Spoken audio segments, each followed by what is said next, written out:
Thien Nhan, now 7, made national headlines when he was found abandoned 3 days after his birth in a mountainous region of Quảng Nam province in central Vietnam.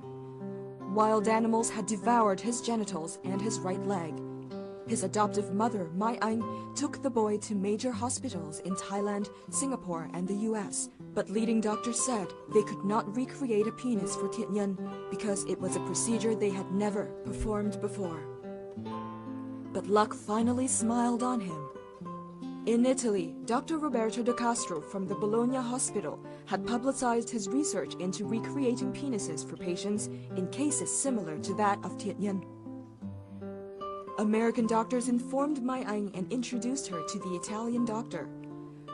Mai Anh and Greg Kraft, president of Asian Injury Prevention or AIP, and godfather of Thien Nhan, sought to bring Thien Nhan to Italy to see Dr. Roberto de Castro. 4 operations later, Thien Nhan is now a real boy. The miracle has been repeated since the Thien Nhan Journey program kicked off to help hundreds of other children in Vietnam also suffering from genital losses or defects.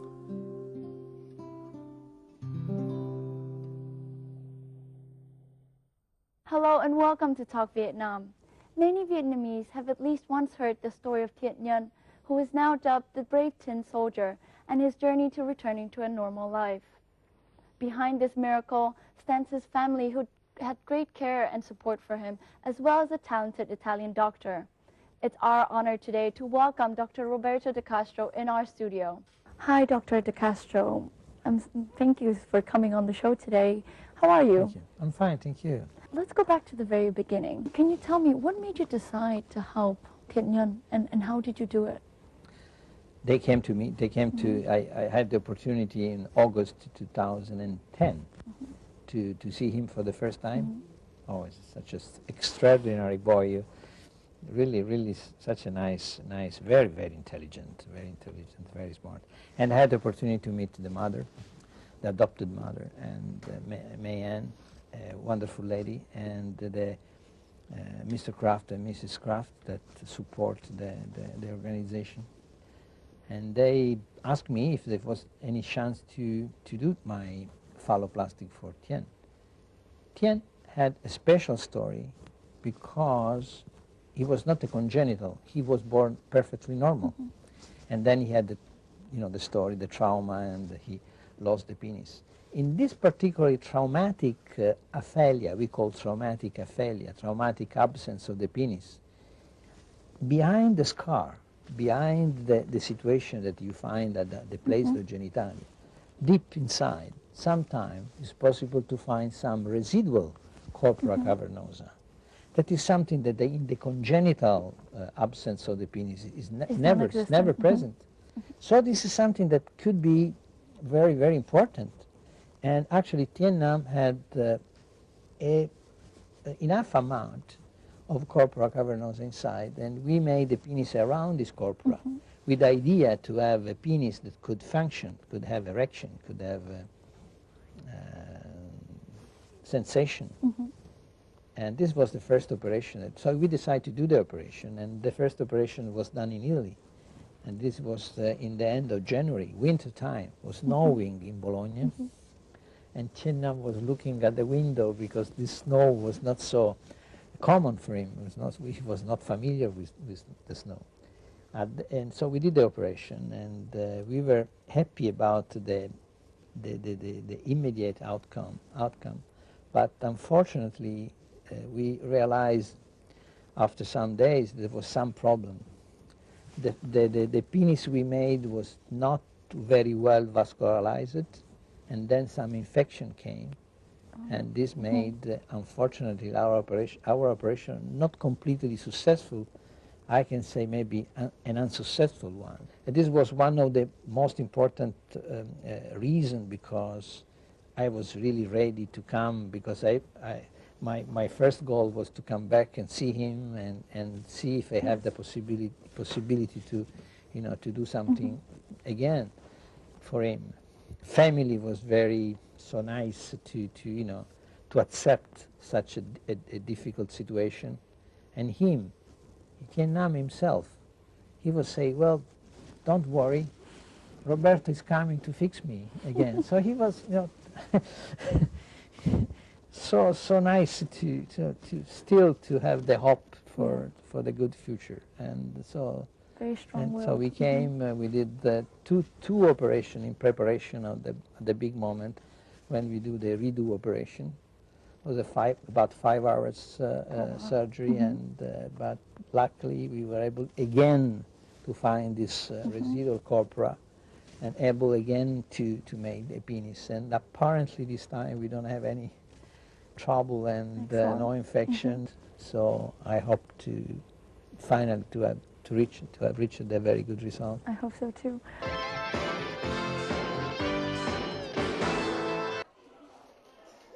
June 2012 was the third time Dr. Roberto de Castro operated on Thien Nhan, following the first procedure at the Bologna hospital where he works.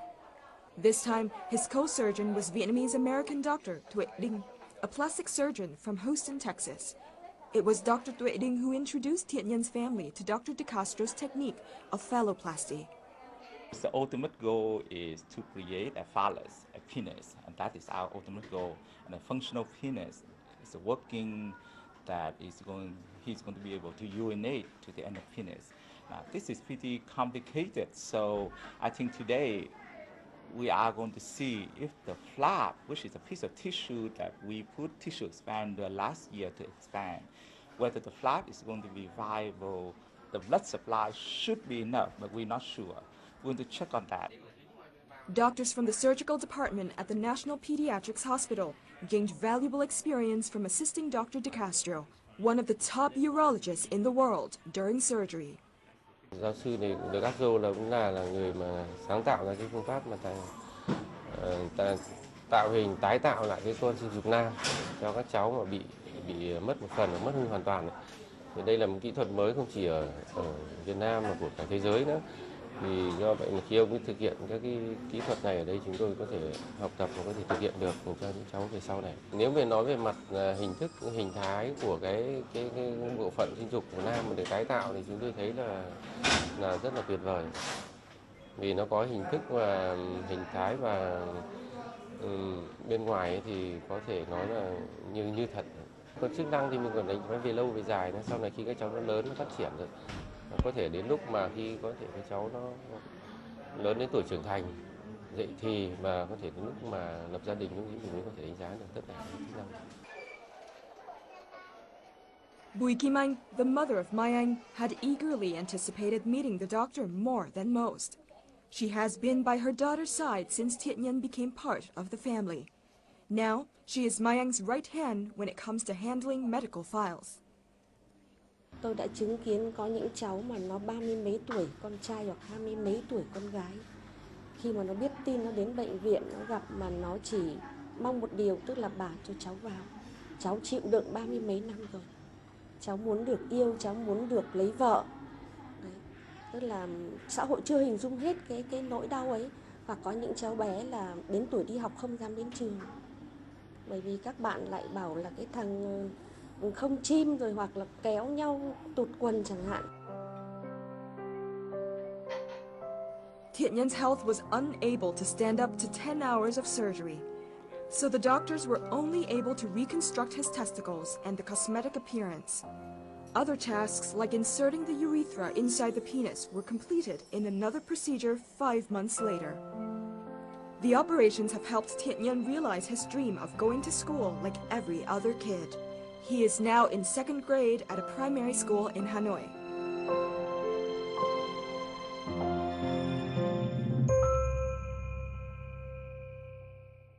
Can you tell me what was the most challenging part in the surgeries that you've conducted for Thien Nhan so far? To find enough skin, enough tissue to make a penis. And to do that, we had to have some extra skin available. The normal abdominal wall is not enough for to give us all the skin we need. So to do that, we had to insert behind the abdominal wall, behind the skin, between the skin and the muscle, we had to insert some special device that we call skin expander. Wow. And then you have to feel like a balloon, and slowly, week after week and months after months, you have some extra skin that is coming. At that point, when you remove the skin expander, you have extra skin available. So to do that, we had to do 2 operations, and so finally we reached the amount of skin, a good amount of skin to possibility to do the surgery again. That's excellent. What can you say about the prospects for Thien Nhan after his 4th surgery? Thien Nhan had not only a cosmetical reconstruction of the penis, but also a functional reconstruction. And of course he will need some more treatment by the pediatric endocrinologist, and the future by the general endocrinologist. But he can have a normal sexual life. That's really amazing, very important. And now, after all those years, who is Thien Nhan to you right now? Oh, I love him. I love him very much. I don't know if he likes me still.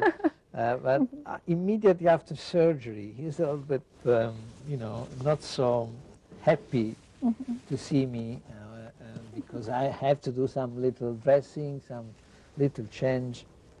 But I hope that he will, again, I will reach his confidence very soon. On her journey to find a way for her son to become a real boy, my Anh, Thien Nhan's adopted mother, found a way to bring happiness to other people suffering under similar circumstances. She joined forces with Greg Kraft, president of the Asia Injury Prevention Foundation, who became the boy's godfather. Let's take a look. Chen Mai-anh, Thien Nhan's adopted mother, and Greg Kraft, his godfather, decided to launch the Genital Reconstruction for Children program, commonly known as the Thien Nhan Journey, in August 2011, following an unforgettable incident. Nó khởi nguồn cũng là động lực từ việc tôi nhận được một cuộc điện thoại của người mẹ lúc đấy đang cấp cứu cho con ở trong viện bỏng.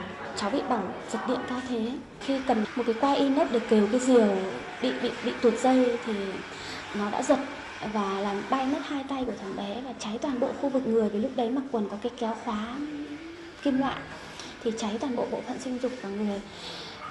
Thì khi lúc đấy con đang nằm trong viện bỏng thì mẹ cháu có gọi điện cho tôi và nói là chị khóc và nói là con em đang bị như vậy. Mọi người vào thăm thì khuyên em là hãy gọi điện cho các nhà báo vào thăm cháu, thì có khuyên là hãy gọi điện cho chị Mai Anh, mẹ cháu Thien Nhan. Thì em gọi cho chị, em cũng biết là có thể không làm được gì cho cháu, nhưng đến một ngày nào đấy chị làm được gì thì chị hãy nhớ đến mẹ con em. Since then, the program has examined nearly 1,000 patients across Vietnam, and nearly 100 of them have received surgery. Among them, 10 were treated for genital reconstruction. Many of the patients were fully sponsored and received free food, accommodation, transportation, and medicine. At the hospitals, assistance for the families was provided by 10 student volunteers. Sau khi mà được tham gia cùng với các bạn đến bệnh viện để giúp đỡ các em nhỏ khám chữa bệnh, thì em mới hiểu được cái nỗi đau với cả sự mặc cảm của các em bé mà bị như thế. Em có nghe một chị bế con đến thì chị nói là kiểu em bé khi mà mới bắt đầu đi học thì kêu ở lúc mà các bạn ở trong lớp mà đang thay đồng phục ấy, thì với tất cả các bạn bình thường thì đều được nên thay hết, nhưng mà riêng em sẽ chui xuống gầm bàn thì em thay, bởi vì em ý thấy được cái sự khác biệt của cơ thể em ý với cả các bạn cùng lứa với mình. To date, the program has invited Dr. De Castro to perform surgery in Vietnam 5 times. Among the patients that Dr. De Castro has personally operated on, Greg Kraft was most impressed by a poor young man. He had his penis mauled by a dog after his parents left him at home alone when he was just 4 months old. It's very heartwarming. I mean, it's sad to imagine that somebody for 20 years lived in a living hell, as he called it. But now, when you see him, he's one of the happiest people you could ever imagine meeting. And He has the chance later of becoming a completely normal man. One person out 20 years, what it's done to them, and knowing that we've changed his life is just, it doesn't get any better than that. Kraft revealed that it is exactly these stories that motivate him and his wife, as well as Mai Anh and the other members of the program, to continue raising funds to help unfortunate children.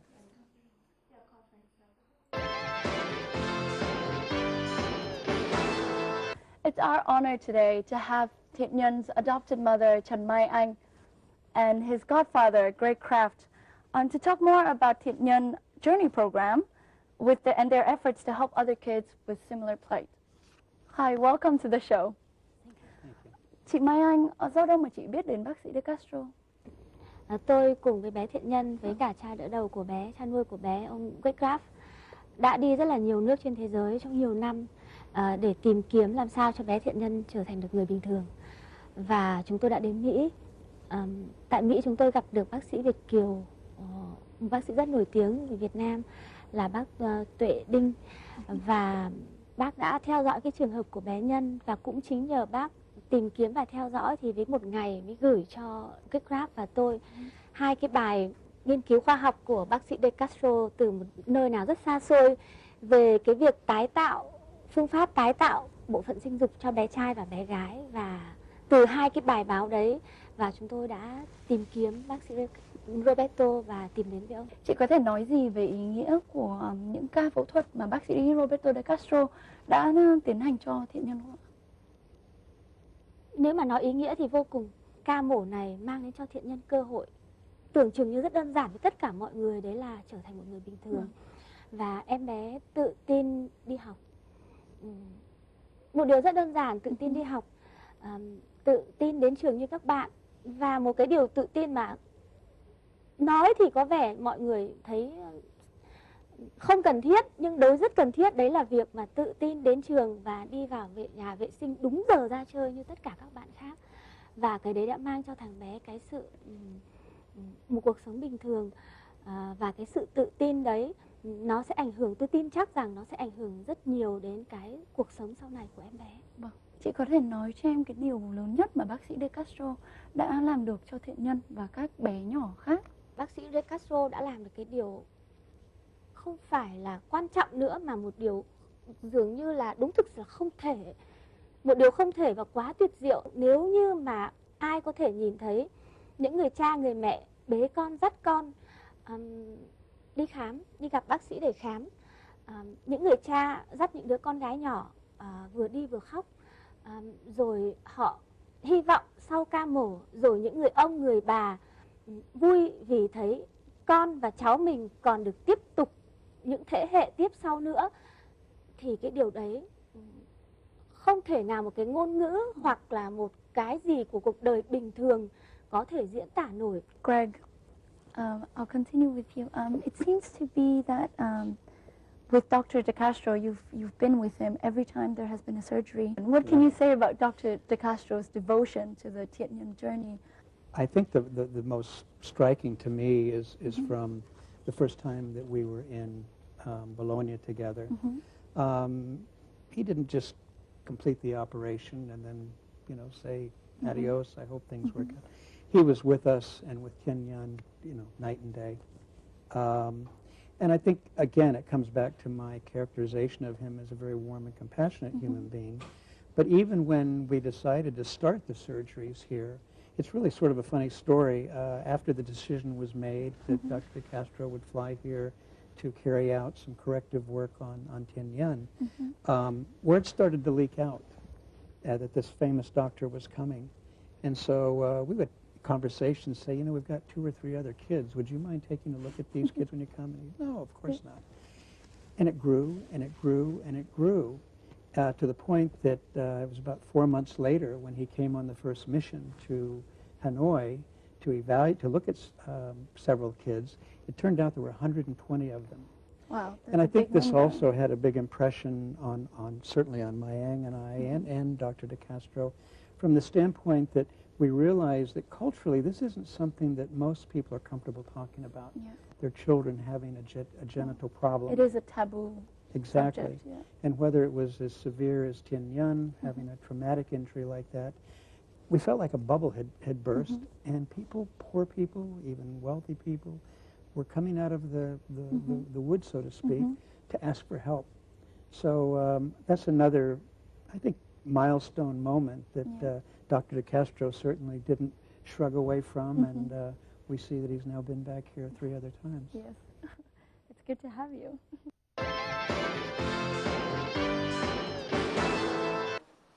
Born without genitals or an anus, 6-year-old Nguyễn Văn Thanh Sơn from Thanh Hóa province has undergone 2 unsuccessful surgical procedures. Every day, he has to carry a chamber pot with him wherever he goes, because liquid is always leaking out. This is the 3rd time that his father, Nguyễn Văn Du, has taken him to be examined by the Genital Reconstruction for Children program. Luckily this time, his son is finally eligible for a surgery. Cháu biết là lần này cháu được đi ngủ để sớm được theo học, cháu mừng lắm. Và cháu vui, cháu đang ngồi trên bồn ôm chầm lên cổ bố là vậy là con sắp được đi học rồi, bố con sắp có cu rồi. Cháu bảo như thế. The procedure took nearly 3 hours, and Thanh Sơn father nearly exploded with happiness. Mổ xong thì bác sĩ vô cái tô bác sĩ Việt Nam mình đã nói là ca mổ của cháu là tương đối thành công, và là ca mổ mà làm cho ông Roberto là cảm thấy hài lòng, và ông kết hợp cho cháu cũng được 2-3 giai đoạn để rút ngắn cái thời gian cũng như là phẫu thuật nhiều lần, thì ông nó rút ngắn lại. Thì tâm trạng của em, gia đình của em, cái tâm trạng hiện tại của em bây giờ là em rất vui. Có thể là tiền bạc cũng không thể mua được, mà cũng không có gì làm cho em vui hơn lúc này được. Also 6 years old, Triệu Đức Tuy from Xuân Long commune in the northern mountainous province of Yên Bái has undergone genital reconstruction surgery performed by Dr. De Castro. The operation took place in November 2011. It was a miracle for the boy and freed him from the pains that he had suffered since birth. Con người ta sinh ra, sinh con trai thì người ta phải đi vệ sinh, đi tiểu, người ta đứng, con mình thì bảo con trai thì phải ngồi đái, mình cũng cảm thấy có mặc cảm tủi thân cho con. Tuy has hypospadias, a rare birth defect that involves an abnormally placed urinary opening. His family is poor, so spending thousands of dollars to have him treated at the National Pediatrics Hospital was just a dream. But then, by chance, Tuy's parents learned of the Genital Reconstruction for Children program. In August 2011, Đức Tuy was examined, and only 3 months later, he underwent surgery. Dr. De Castro performed the 6-hour surgery, which was a success, much to the delight of the family. Đứa cháu tôi sinh ra thì tôi cũng ở Hồ về hỏi bà cháu dai cháu gái. Thế mà cháu dai là 2 cái đường tiểu này thì lúc ấy tôi rất buồn. Hiện nay được cứu chữa thì tôi thấy phấn khởi. Rất cảm ơn các bác sĩ, các nhà y học giúp đỡ cho gia đình tôi. Sơn and Tuy are just 2 of nearly 100 Vietnamese children who have been operated on by Dr. De Castro. His technique of phalloplasty using flaps and blood vessels can restore the senses in the penis. Notably, the reconstructed genitals can grow with the rest of the body.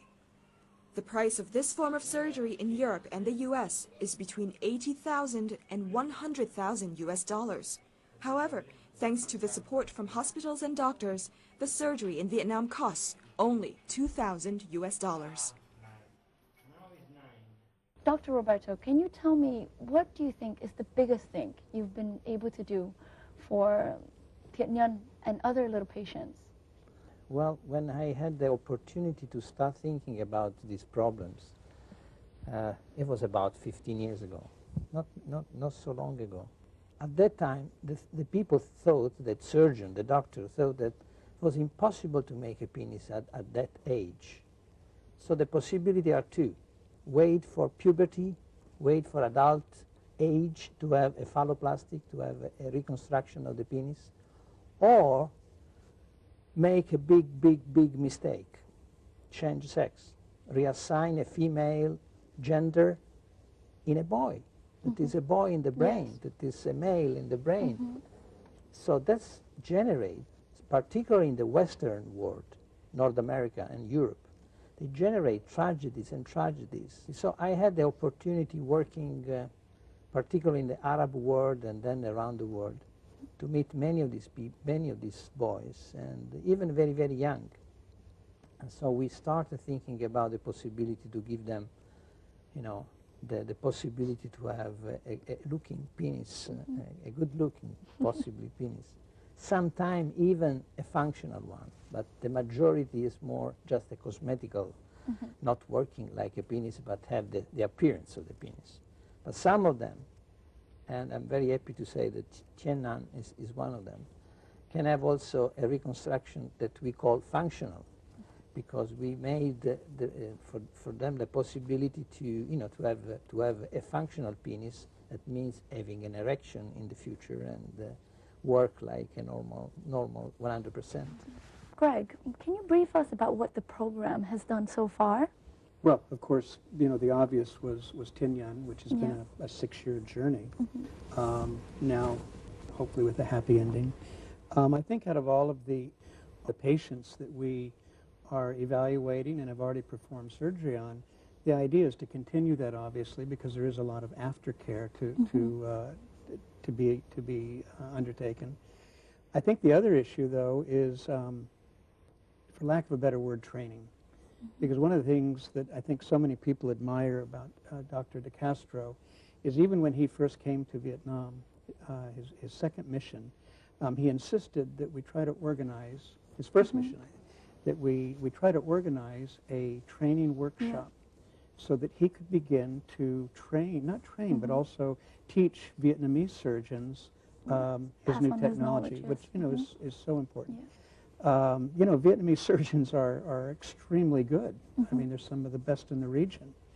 As a matter of fact, one of Vietnam's first liver transplants was just completed at the National Pediatric Hospital. As far as immediate steps, it's important to note all of us work basically as volunteers. Dr. De Castro and his colleagues who have come, there's no charge. Nevertheless, you know, there are expenses associated with these things, airplane tickets, hotels, moving 120 families. Actually, as Dr. De Castro pointed out, probably 400 families now, moving them around throughout Vietnam, coming up here, putting them in hotels.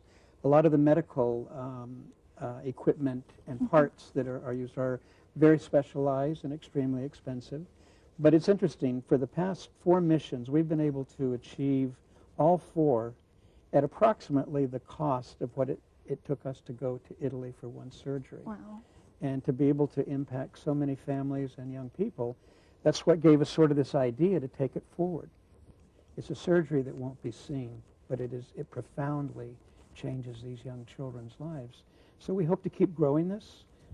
Dr. De Castro has committed that he wants to stay involved with this for as long as he can, and I think all of us also are going to continue our effort to make this happen. That's fantastic.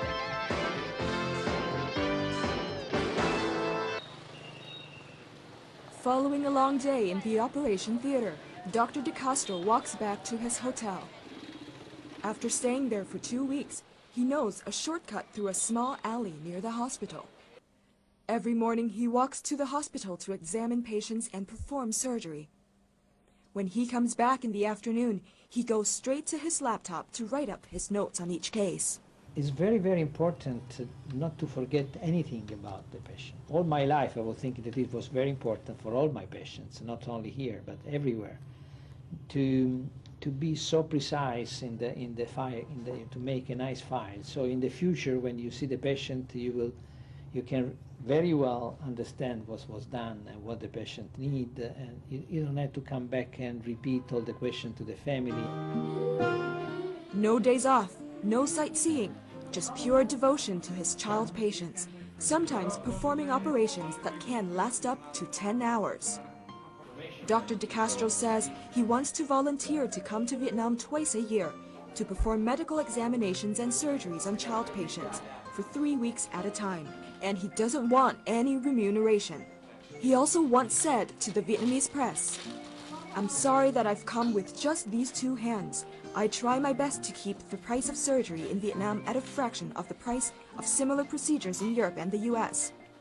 I hope that people across Vietnam will join hands to give the little patients a ticket to adulthood.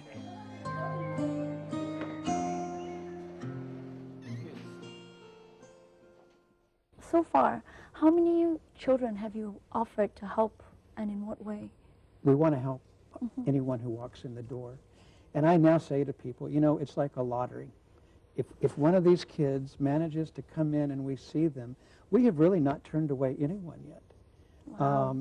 But I think most logically is, of course, Dr. DeCastro's high experience that he can judge really who is going to be a good candidate for the program.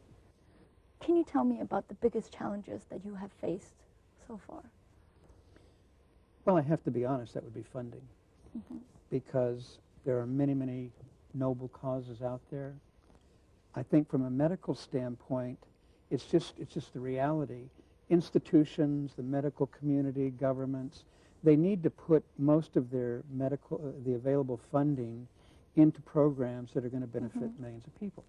Malaria, dengue fever, typical childhood diseases.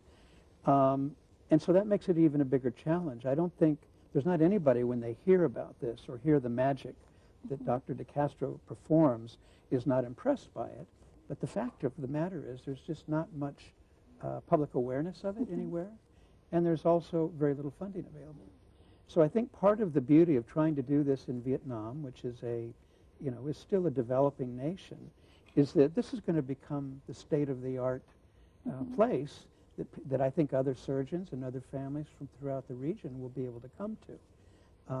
And I'm very confident that we will be able to raise that money, but it's not easy. So that's probably the biggest challenge. So hopefully today on Talk Vietnam we can spread this out to more people. I hope so. And in fact, it's worth pointing out, in the West, these typical operations regarding genital surgery can be $50,000 to $100,000 US or more. And if you amortize what we've been doing at each mission, we're doing it now for probably $2,000 or $3,000 a child. Wow.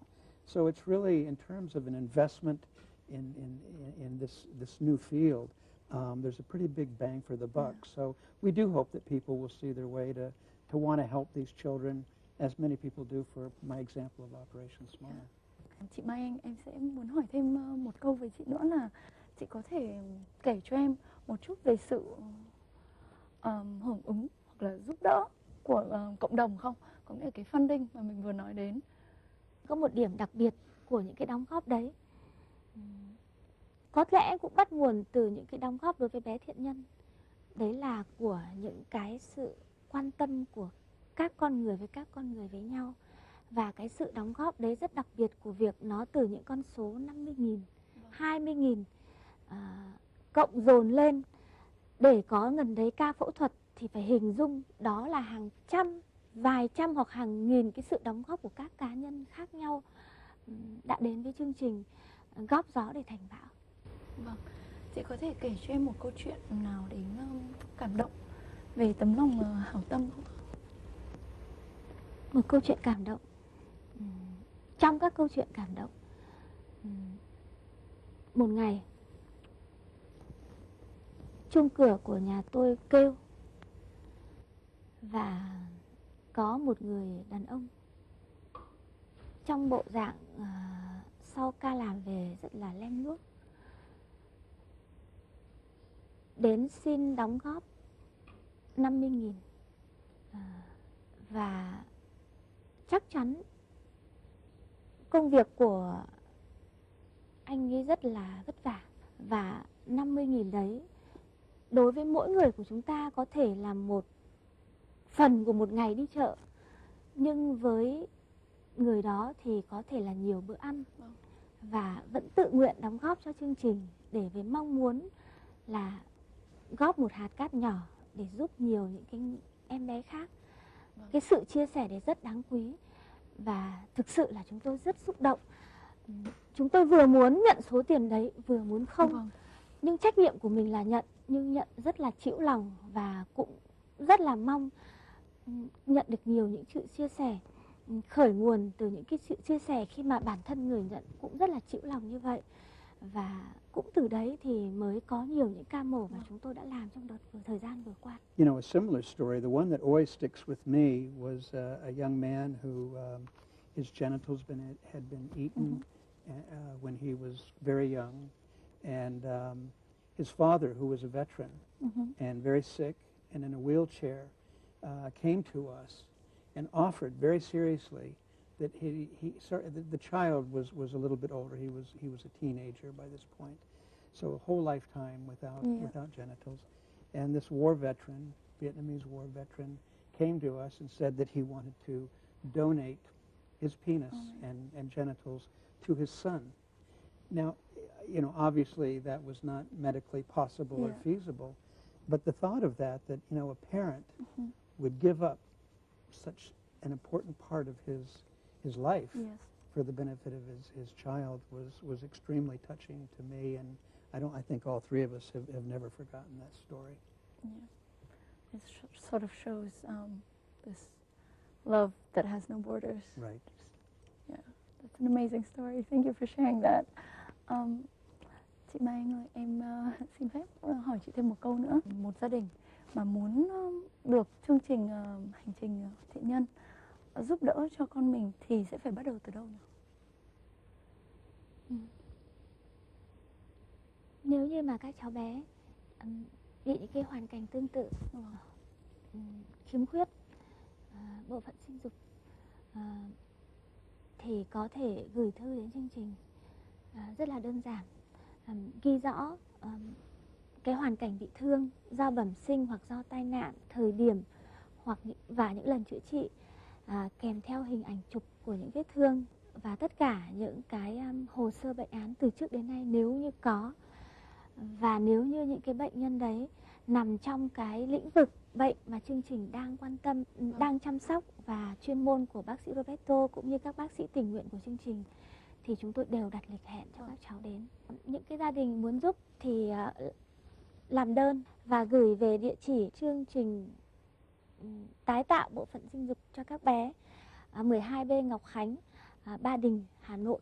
Well, thank you so much, Mai Anh and Greg Kraft, for joining us and for what you've done for the kids. I think I'm not the only one here appreciating the great work that you have done. And thank you for your time today. We wish you all the best of luck in your future journeys, and I hope you will be able to spread out more and more help, and more people will take part in participating to help other kids as well. Thank you very much. Thank you.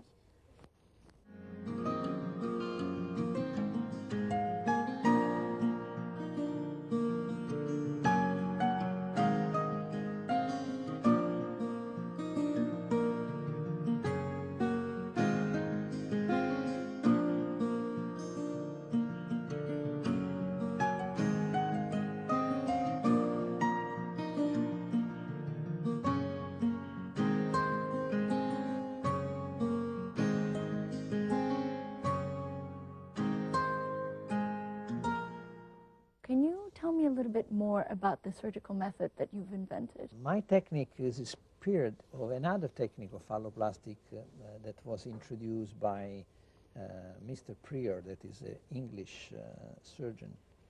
And he suggests to create a penis and to create the urethra using a flap from abdominal wall.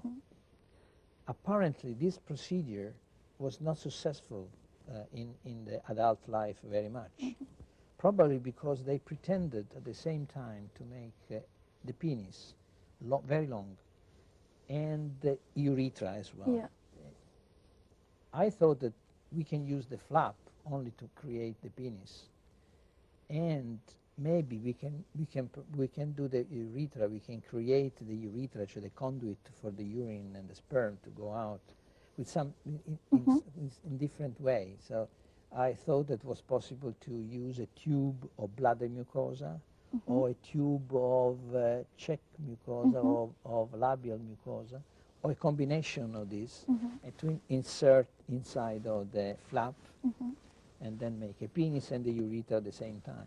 Then I realized it was not safe to do that. Better to do the penis first time, and then maybe wait for some more steps to do the urethra. And so I starting to develop this, and every child I did in the beginning of my experience make a little difference, because then we realized that we need something inside to have, you know, the penis stay in the right position, not move too much. So we use some muscle from the abdominal wall that they are incorporated in the flap. So this is what the development. Now we reached the 32 phalloplasties was done already. And the majority in Vietnam, because we did 5 in Vietnam. So it's a big number. If you consider that in Italy we did only 3 or 4 in Italy, and the rest around Europe, United States, South America, and Middle East, and Far East as well. What are the prospects or advantages of widely applying this new surgical technique in Vietnam? Luckily, this tragic problem, are very rare. If you think about congenital absence of the penis, this is 1 case every 20-25 million birds. So you mean in a population like Vietnam, probably we already finished all the cases, because talking about congenital, because it's a very rare situation. But we have the traumatic, but we have the what we call iatrogenic. That means people that was born with a normal situation, but they receive some very bad operation, like the simple circumcision. Sometimes even the simple circumcision can you know, destroy completely the penis if you do really in a bad way. So there is many other situations in which my technique can be applied, and so I hope that particularly at the moment the doctor for the National Pediatric Hospital in Hanoi, that very good, and they were with me all the time during my missions, and they are ready now. They are ready to do the surgery together with me and without me. So I hope my technique will be helpful for many more patients. What can you say about the rate of success of you know, all the surgeries up to now?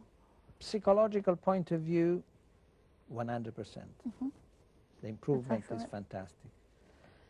A cosmetical point of view, I have the exact number because we review recently all the cases.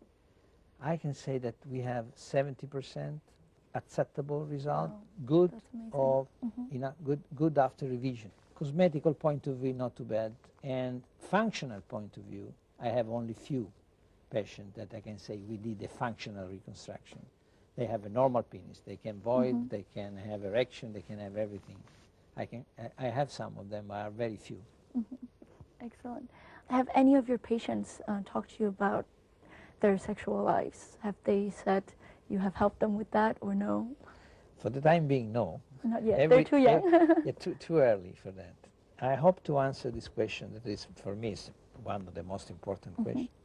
Very soon, to have the answer. For the moment, it's just a dream, it's just a hope for their future. Okay. Thank you so much for joining us on the show today and sharing your stories, as well as helping Thien Nhan and other patients. Thank you. I hope to see you again sometime soon. Thank you. Hopefully learning more about your patients. I hope so. Thank you very much. Thank you so much. And it's time for us to say goodbye now. I hope you enjoyed the show as much as I did. I'm Ola Ding. Let's talk Vietnam again next time. Goodbye for now.